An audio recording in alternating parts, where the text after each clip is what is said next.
네트워크의 가치에 대해서 해주실 우리 현재 광화문 센터에서 활동 중이시고 전 삼성과 일본에서 금융 관련 일을 하신 최우락 사장님을 무대로 모시겠습니다.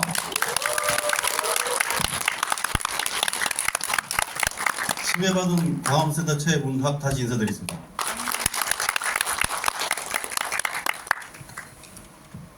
예, 오창훈 교수님 대타입니다. 제가 잘하는 게 두 가지가 있습니다. 첫째, 대학 입시생들 논술 시험 잘 보게 해서 대학 붙이는 거. 둘째, 취업 준비생들 면접 잘 보게 해서 입사에 합격시키는 거. 그 중에 이번에 저희 아들이 드디어 4세대 사기에 입학을 하게 되었습니다. 면접 보러 가기 전에 제가 그 합격하는 요령을 알려줬습니다. 그래서 수백 대 1의 경쟁률을 뚫고 합격을 해서 이번 달에 들어오게 되었습니다. 면접 요령. 결론부터 얘기해라. 이유를 두 개만 얘기하라. 그 다음에 궁금증을 유발해서 질문을 유도하라. 그렇게 했습니까? 아마 그렇게 한 것 같습니다. 그래서 수백 대 1의 경쟁률을 뚫고 이번에 합격하게 되었습니다. 최씨 집안의 모세연이라고 4세대 1, 2, 3기 여러분들 많이 귀엽게 봐주십시오. 부탁드리겠습니다.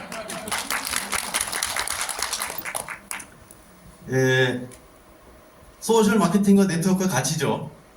결론부터 말씀드리겠습니다. 아까 말씀드린 것처럼 우리 엔드유저, 우리 여러분들이죠. 사업자분들, 사장님들, 엔드유저, 소비자들입니다. 소비자들이 초연결, 하이퍼 커넥티버티죠. 초연결, 하이퍼입니다.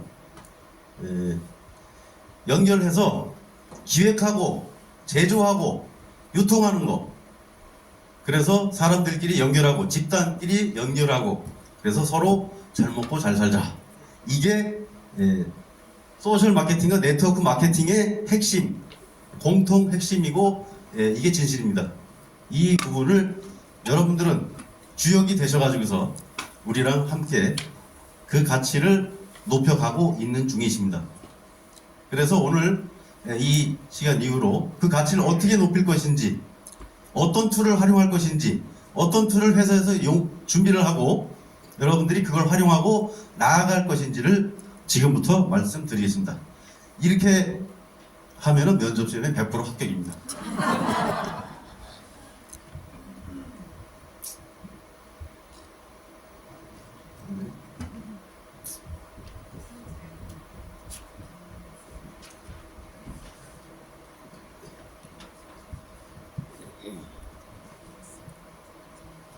정의부터 말씀드리겠습니다. 소셜 마케팅.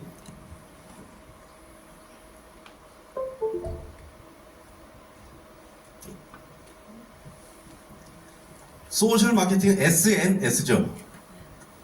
S 소셜, N은 네트워킹, S는 서비스. 마케팅의 정의입니다.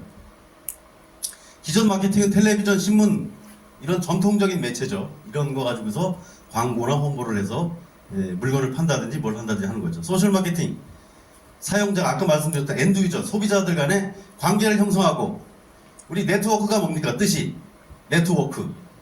네트가 거미줄이죠. 그물망이죠. 워크, 그물망처럼 얽혀서 월크, 일을 한다 라는 개념입니다.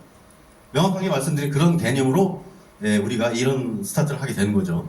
그래서 사용자 간의 관계를 형성하고 웹 기반의 플랫폼, 소셜 네트워크 서비스를 활용을 해서 고객들과 소통, 광고, 홍보를 하게 되는 겁니다. 이런 거죠. 여기에 밴드가 안겨 있죠? 근데 한국에서 밴드를 조사해 보니까 이렇습니다. 40대, 50대 제일 많이 활용하죠. 우리 밴드를 많이 활용하죠. 그 다음에 30대는 2위, 10대, 20대는 인스타나 페이스북에 눌리고 있는 그런 상황입니다. 자, 네트워크 마케팅의 종류를 말씀드리겠습니다. 거미줄이라고 말씀드렸죠. 거미줄. 거미줄이 아주 복잡하게 얽혀 있는 거. 얽혀 있다는 것은 나쁘게 얽혀 있는 게 아니라 좋게 얽혀 있는 겁니다. 우리들처럼. 기존 유통구조에서 벗어나서 생산자와 소비자가 직접 연결해서 광고 없죠. 그래서 생산자가 획득한 수익의 일부를 다시 소비자에게 돌려주는 방식. 아마 잘 아실 겁니다. 기존 마케팅, 생산자, 광고 들어가고, 총판, 대리점, 소매점 거치고 소비자. 네트워크는 생산자가 직접 판매 방식으로 소비자한테 다이렉트로 가는 거죠. 미국, 일본, 한국 네트워크 거래액의 1, 2, 3입니다. 미국이 1등, 일본이 2등, 3위가 한국입니다. 만만치 않죠, 한국이. 그 역사를 보겠습니다. 80년대 네트워크 마케팅이 미국에서 시작이 됐습니다. 그 전에는 그것이 시작되면서 다단계 판매도 같이 시작이 됐죠. 그 다음에 일본에서는 90년대, 그 다음에 한국에서는 2000년대. 근데 한국에서는 2000년대 이전에 80년대부터 다단계 판매 변종이 들어왔습니다. 변종. 그 다음에 불법 다단계, 그 다음에 합법 다단계. 다단계와 네트워크의 차이점이 뭔지 아시는 분? 최성호 사장님. 네? 차이점이 뭡니까? 왜 저한테 질문하십니까?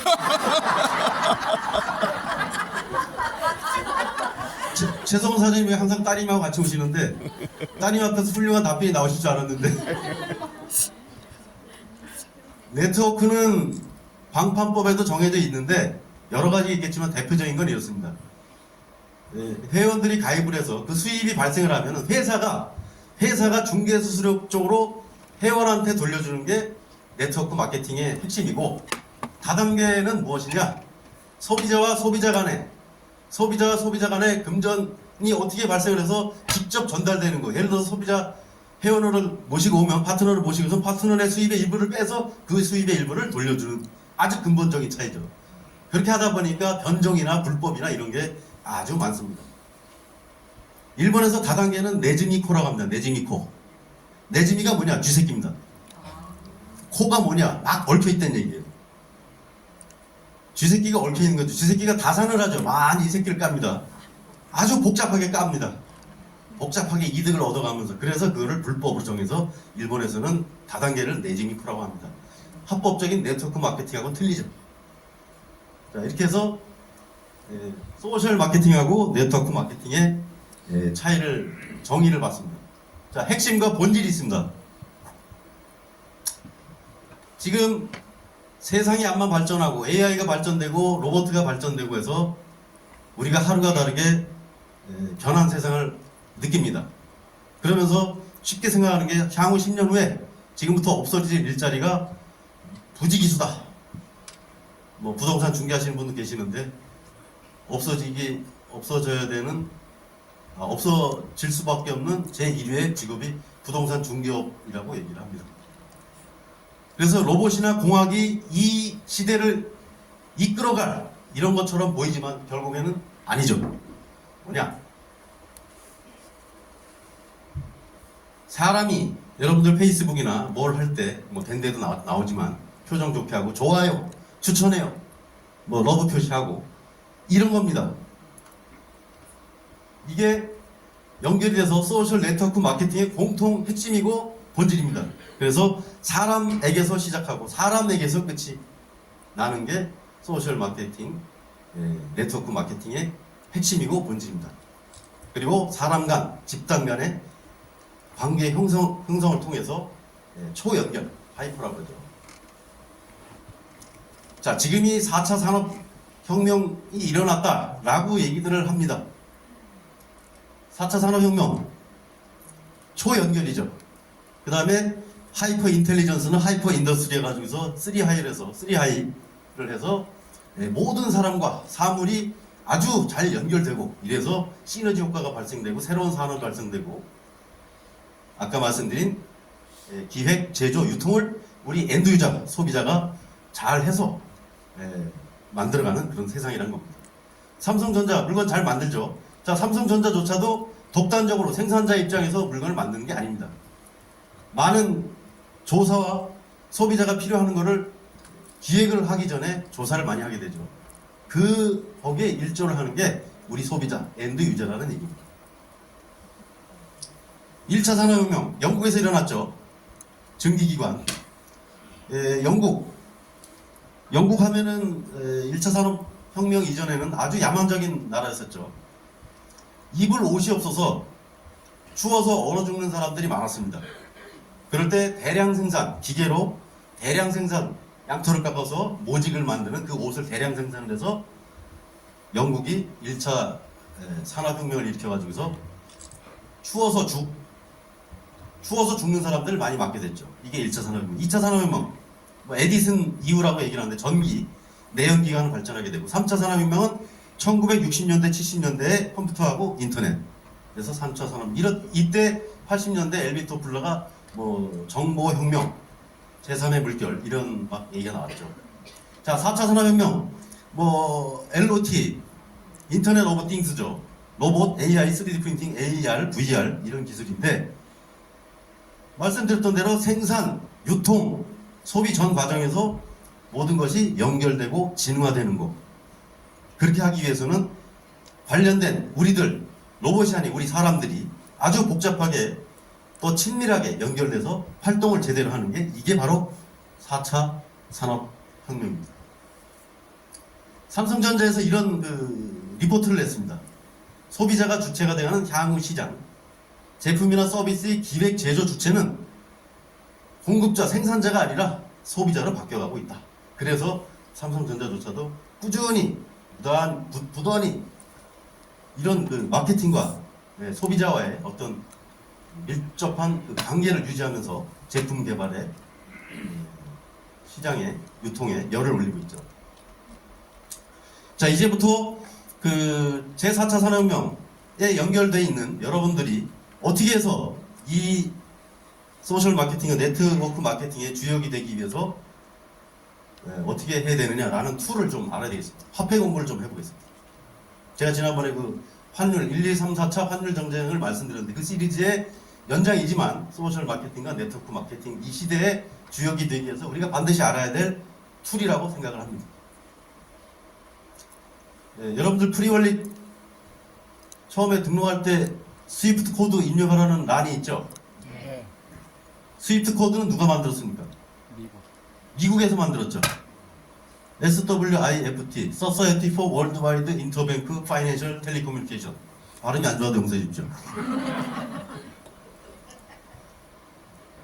이게 미국이 만들었는데 각종 무역거래, 우리가 해외에서 물건을 수입하고 우리가 수출할 때 대금이 왔다 갔다 할 때 이 스위프트 거치지 않으면은 무역을 할 수가 없습니다. 이거를 미국이 만들었어요. 유태인 중심으로. 자, 오일. 중동에서 오일이 많이 나오는데 이 오일도 스위프트 시스템으로 집어넣어서 이 스위프트에 반하는 행동을 하는 나라는 매장시켜버립니다. 미국이, 유대인들이. 이란이죠. 이란에서 석유를 판 대금 약 2조 5천억 원 정도가 3년 동안 한국에 묶여 있었습니다. 그러다가 작년 말에 겨우 결제를 해줬습니다. 미국에서 딴지를 걸어서. 그 다음에 이라크 후세인이 자기 목숨값을 치렀죠. 결국 미국에서 죽였죠. 왜 죽였냐? 결제를 달러로 스위프트 시스템을 통해서 달러로 한 게 아니라 유로를 통해서 하겠다고 버팅겼죠. 그래서 미국이 쳐들어갔죠. 그래서 이라크는 그렇게 됐고, 그 다음에 아프가니스탄, 결국에 미국이 철수했는데 아프가니스탄에서는 이 스위프트 시스템을 통한 석유를 미국이 멋대로 쳐들어가서 카스피해의 유전이 발견된 거, 새로운 유전이죠. 그거를 인도양으로 끌고 오기 위해서 아프가니스탄 침공해서 지들 스위프트 시스템으로 끌어들여서 그 결제를 이뤄가려고 하는 그런 차원에서 있었던 겁니다. 자, 이 스위프트 시스템 가지고서 은행 간 거래, 기업 간 거래, 뭐 보험, 주식 거래, 모든 게 세계의 이 결제는 현재 우리 시대를 살아가고 있는 시대의 사람들은 이거로 진행이 되고 있습니다. 자, 여기에 반대되는 거, 최근에 중국에서 나오기 시작했죠. CIPS, 차이나 인터뱅크 페이먼트 시스템, 혹은 크로스보더 인터뱅크 페이먼트 시스템. 발음은 역시 안 좋습니다. 중국이 스위프트 시스템에 대항하기 위해서 브릭스, 브라질, 러시아, 인도, 남아프리카 공화국, 이들 국가를 중심, 자원 생산국이죠 주로. 이들 국가를 중심으로 뭉쳐서 자기들 나름대로 결제 시스템을 만든 게 CIPS입니다. 스위프트에 대항하기 위해서. 우리 프리월릿에 CIPS는 아직 안 나와 있죠. 향후 어떻게 될지 모릅니다. 현재는 스위프트입니다. 자, 그런데 여기서 우리가 아주 중요하게 생각해야 될 게 있습니다. 중국에는 우리 그 화폐가 돌아가는데 세계 지하 경제의 그 규모가 우리 전 세계 GDP의 약 20%가 됩니다. 이거를 지상으로 끌어올려서 경제 활성화를 위해서 중국이 만든 시스템이 CBDS, 센트럴 뱅크 디지털 커런시, 중앙은행 결제 화폐입니다. 자, 이걸 디지털 화폐로 만든 거죠, 중앙은행을. 근데 미국에서는, 유대인을 중심으로 한 미국에서는 통제가 안 된다고 디지털 커런시, 디지털 화폐를 반대를 했어요. 그랬더니 민간에서 JPM 모건이나 골드만삭스 같은 데서 자기네들 나름대로의 결제가 가능하도록 스테이블 코인을 만들었습니다. JPM 코인도 있고 아발렌차라는 코인도 있고, 이런 코인들이 스테이블 코인인데 US 테더가 있죠. 1 USDT가 1달러. 현재 여러분들 잘 알고 계실 겁니다. JPM 코인이 하루 결제 송금량이 6조 달러인데, 그 중에 스테이블 코인, JPM 코인으로 현재 진행하고 있는 게 10억 달러, 뭐 이만침이죠. 10억 달러를 시험 삼아 하고 있습니다. 미국 정부 눈치를 봐가면서. 그러나 중국의 CBDC에 뒤처질 거를 걱정해서 미국 연준에서 스테이블 코인하고 연계를 해서 CBDC를 대항하는 그 결제 시스템, 스테이블 코인을 많이 지금 도입을 해서 움직이고 있죠. 왜 스위프트를 안 하고 스테이블 코인을 하냐? CBDC 대항하기 위해서. 수수료가 저렴하고 송금이 빨라서. 스위프트로 송금하면 보통 3일에서 5일 걸립니다. 근데 스테이블 코인으로 하면은 하루 이틀밖에 안 걸리고 수수료도 저렴하죠. 자, 이거를 잘 기억해 주시기 바라겠습니다. 이게 향후에 어떻게 세상이 변했는지. 기축통화. 1400년이면은 르네상스가 일어나기 시작한 때죠. 르네상스가 뭐냐? 재생이죠, 재생. 뭘 재생을 하느냐? 지금 역사는 승자의 기록이라고. 승자는 누굽니까? 서유럽이죠. 서유럽, 미국. 사실은 1400년 이전에 약 800년 동안 스페인, 포르투갈 중심으로 한 이슬람권 문화였습니다. 800년입니다. 로마 제국이 무너지고 약 800년 동안 세상을 지배했던 민족이 이슬람 민족이었습니다. 그 중심에는 스페인, 알함브라 궁전이라고 있죠. 뭐 터키나 그쪽에도 있고. 그 사람들의 어떤 화폐가 물론 있었는데, 그 후에는 포르투갈부터 시작을 해서 스페인, 네덜란드, 프랑스, 영국, 미국 이렇게 하고 있습니다. 수명을 보겠습니다. 포르투갈 80년, 스페인 110년, 네덜란드 80년, 프랑스 95, 영국 105년, 미국 현재 103년인가요? 104년인가요? 미국 달러가 지금 흔들흔들하죠. 12월 4일 왜 금이 그렇게 막 꼭대기를 치솟았겠습니까? 최성원 사장님.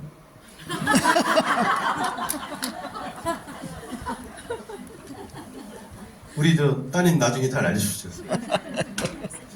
세계 각국 중앙은행에서는 아까 스위프트 시스템에 의한 대외 무역 거래 결제를 위해서 외환을 꼭 필요로 합니다. 항상 준비하고 있어야 돼요. 우리가 IMF 때 그 준비고가 없어서 IMF가 터졌는데, 준비를 해야 됩니다. 뭘로 준비를 해야 되냐? 달러, 유로, 금 이런 거로 준비를 해야 됩니다. 근데 유로는 해외 대외 결제 결에 별로 쓸모가 없습니다. 주로 달러죠. 가끔 금은 보유한다고 해서 이자가 발생 안 하죠. 달러는 보유한다고 그러면 이자가 발생하죠. 그런데도 불구하고 각국 중앙은행에서 달러 보유량을 줄이고 금 보유량을 많이 늘렸습니다. 미국은 자기네가 달러 저거 한데도 언제 어느 때 어떻게 될지 몰라서 외환 보유 중에 달러가 73%, 영국도 70%, 네덜란드도 72% 금 보유 비율이 달러에 대비.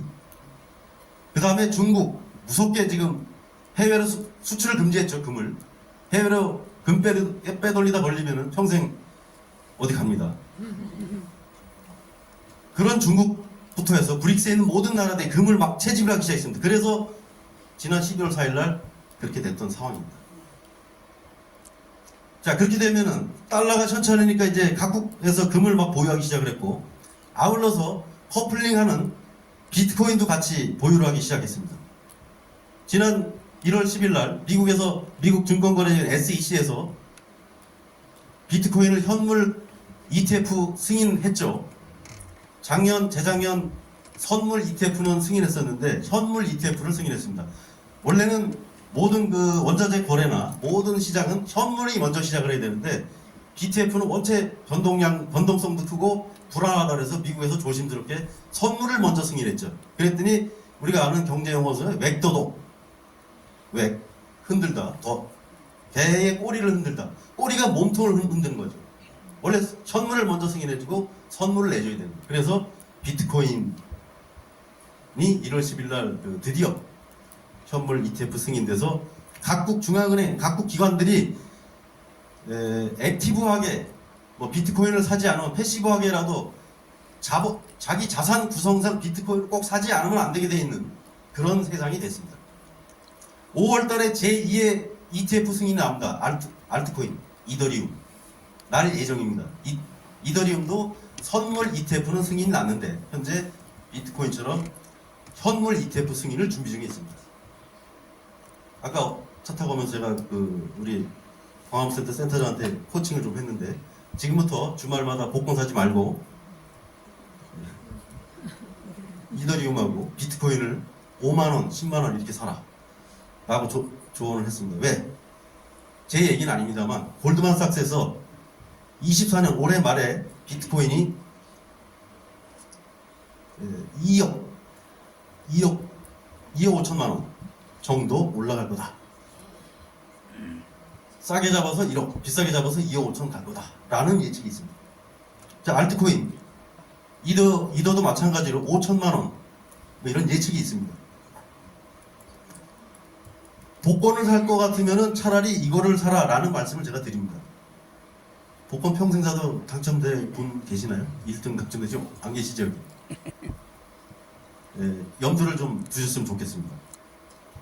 아울러서 비트코인과 우리 이더리움과 아울러서 말씀드리고 싶은 게 조금 이따가 다시 말씀드리는 엑스토코인을 말씀드리겠습니다. 자, 미국 달러가 아까 말씀드렸던 것처럼 부실부실하죠. 언제 패권 기축통화에서 놓쳐질지 모르겠습니다. 옛날에 로마 시대 때 은화가 주로 데나리우스라는 은화가 세상을 지배했었는데 은 1kg 가지고서 은화를 10개를 만들 수 있었던 거를 은 1kg 가지고서 은화를 15개 몰래 속여서 만들었죠. 자, 그 가치가 떨어지죠. 화폐 가치가 떨어지죠. 달러도 지금 그런 현상이 많이 벌어지기 시작했죠. 지난번은 제가 강의 때 말씀드렸던 1971년 닉슨 독트린, 1971년 8월 15일 날 닉슨 독트린이 달러를 금 환본이제, 나 이제 니들 달러 가지고 와도 금 안 바꿔줘. 이렇게 한 이후로 달러가 많이 흔들리기 시작했죠. 그리고 코로나 팬데믹 이후로 달러 무작위 발행을 해서 지금 너무 많이 발행돼 있죠, 세계에. 그러다 보니까 달러의 지위가 흔들려서 금이나 비트코인이나 이런 쪽으로 세상이 움직이고 있는 겁니다. 자, 참고적으로 로마 멸망에 대한 원인이 두 가지가 있습니다. 뭐 두 가지가 아니라 몇 가지가 되는데 그 중에 대표적인 거 사치로 인해서 화폐 가치, 아까 말씀드렸던 은 1kg 가지고서 10개 만들던 거를 15개 만들고 20개 만들고 나중에 100개 만들어서 어떤 현상이 벌어졌냐? 그래서 나온 현상이 이렇습니다. 좀 남사스러운 화면인데 이게 공창화폐입니다. 로마 정부에서 만든 데나리우스 은화를 가져가도 이 집에서 그 화폐를 안 받아줘요. 그랬더니 진짜 은화가 순은화로 만든 공창화폐를 따로 만듭니다. 미국의 달러가 지금 이런 현상이 벌어지고 있는 상황과 비슷하죠. 자, 두 번째, 로마가 율리어스 시저죠. 카이사르라고 하는데 제1대 황제라고 하죠. 그때부터 기원전 2세기부터 중국에 비단을 많이 수입해 갔습니다. 그 비단을 수입한 중개상들은 누가 많이 했냐? 유대인들입니다. 역사상. 왜냐? 옛날 역사는 침략과 정복의 역사예요. 남의 나라 거를 빼앗아야지 우리 경제가 돌아가고 남의 나라 사람을 데리고 와서 노예를 시켜야지 우리 경제가 돌아가는 겁니다. 그러나 그 사람들, 병사들 월급 주는데 은화 아까 사기쳐가지고 그 은화를 만드니 병사들이 그걸 거부하고 자꾸 점점 이제 나라가 쇠망하게 가는 거죠. 어쨌든 그렇게 하면서 사치를 많이 벌렸던 로마가 중국으로부터 중국 동북부 지방에 있는 그 실크로드를 통해서 많이 수입을 해갔죠. 혹시 연변 번데기 드셔보신 분? 번데기? 제가 일본에 가니까 그 일본에도 그 중화 요리점이 참 많은데 연변 번데기를 처음 보니까 우리 번데기 사이즈의 5배 이상 커요. 무지하게 시커멓고 처음에 위화감 생겨서 못 먹었는데 먹다 보니까 우리 번데기 맛이 똑같아요. 근데 그 중국 동북지방에서 나오는 번데기 그 시꺼멓고 검은 그 번데기가 나오는 그 실크는 거칠고 투박해요. 그래서 실크계의 명품이라고 소문난 게 한국에 그 당시에 백제하고 신라에 우리 조그만 번데기에서 나온 아주 그 실오라기 같은 가는 그런 비단이 명품 실크였습니다. 기록에 나와 있습니다. 이것도 누가 중개상을 했느냐? 유대인들이었습니다. 중국에서 지금 1대1로 실크로드를 개발한 그 길이 아니라 우리 고구려 민족이 저기 우즈베키스탄 저기 초원이죠. 초원길 그쪽으로 간 거. 그 다음에 백제를 통해서 해상길을 통해서 지금 실크로드로 가면은 그 도적들이 많았죠. 해적들처럼 산적들. 그래서 제대로 실크를 로마에 갖다 주기가 어려웠죠. 유대인들이. 그러나 해상길은 좀 쉬웠죠. 그 해상길에 백제인들이 많이 거기 관여를 했는데 신총이 인당수가 어디에 있죠? 최성원 사장님? 아저씨 같습니다. 신총이 인당수는 상해 앞에 있는 주산군도라는 데입니다. 주산군도. 거기 역사 기록이 많이 나와 있죠. 주산군도를 통해서 유대인과 우리 백제 사람들이 접촉을 해서 우리의 실크 명품을 거기서 교역을 했습니다. 그래서 좀 남사스러운 화면인데 이건 찍지 마세요. 당시에 로마 사람들이 이 한국 명품 실크 가지고서 만든 옷이 이렇게 속이 다 비치는 아우 이러시는 게 이게 귀족 부인들이 이런 옷을 입고 살았습니다. 나중에는 평민들까지 이 비단 옷을 입으려고 그렇게 애를 썼죠. 비단 수입을 해서 사치 향락에 빠진 로마 시대였습니다. 물론 목욕 문화도 있었고. 자, 이 당시에 중국이 은화 중심의 사회였기 때문에 유대인들이 로마에서 받은 은화 가지고서 여기다가 은화를 바치고 그 은화가 중국으로 많이 유입이 됐고 그래서 로마 재정은 점점 더 어려워지고 이 비단이 그 유래가 됐던 거죠. 그런데 지난번에 제가 말씀드렸지 않습니까? 44년 브레튼 우주 협정 체제, 미국인들이 그 금정화 준비법, 은구매법, 2000 몇백 년 전에 유대인들이 로마에서 갖다가 다 바친 그 은을 2000 몇백 년 후에 은구매법 만들어서 중국의 은을 다 또 수거를 하죠. 미국 쪽으로 유대인들이 다 가져가죠. 그런 역사의 아이러니한 재미있는 사실이 있습니다. 자, 지금 그 화폐의 역사를 잠깐 말씀드렸는데 세상이 바뀌고 있습니다. 화폐, 미국 달러의 어느 나라 화폐가, 어느 가상화폐가, 어느 토큰이, 어느 코인이 적어될지는 잘 모릅니다. 그러나 세상은 바뀌고 있습니다. 거기에 제가 이번에 조금 놀란 게 회장님이 이것까지 생각을 하셨을까? 라고 하는 그거를 지금부터 말씀드리겠습니다. 우리들의 SNS, 우리들의 네트워크 마케팅 툴을 활용하기 위해서 엑스토를 만드시고 기획하신 건데 이게 투자, 화폐 체제 변경이고 화폐 환경의 패러다임 완전히 바뀌는 거죠. 이게 전환이 되는 겁니다. 이게 4차 산업혁명 시대 아까 말씀드렸던 사람과 사람과 집단이 연결돼서 초연결, 하이퍼 커넥티비티로 가는 그 툴이죠. 자, 자산 토큰화 이런 말 들어보셨을 겁니다. 몇 년 전에 NFT, Non-Fungible Token, 대체 불가능 토큰이 활개를 쳤죠. 그러나 지금 약간 주춤한 상황에서 그보다 더 실질적인 자산 토큰화 세상은 이렇게 가고 있습니다. 그래서 모든 거를 토큰화 시킨 겁니다. 실물 자산과 연결해서. 그 다음에 RWA 조금 이따 설명드리겠는데 IPO, 이니셜 퍼블릭 오프닝 주식 공개죠. 주식회사. 이니셜 코인 오퍼링, 처음에 이런 거 지금 이런 걸 신경 쓸 때 아니죠. 지금은 뭐냐?